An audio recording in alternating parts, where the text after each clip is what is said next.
Yıllarca önce olan çeşmeler hepsi kurudu. Bu yüzden hayvanlar hepsi telef oluyor susuzluktan.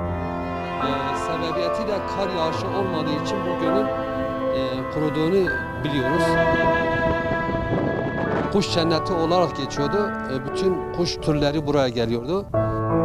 Ördek olsun, flamingo olsun, ondan sonra...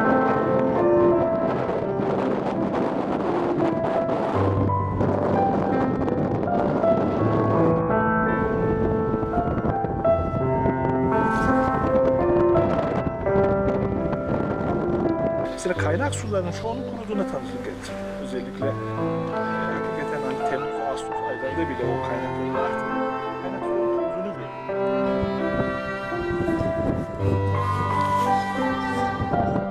Dünyanın birçok yerinde artık göllerin kuruduğuna tanıklık ediyoruz. Bir de şöyle bir sorun daha var arkadaşlar. Bence o daha ciddi bir sorun.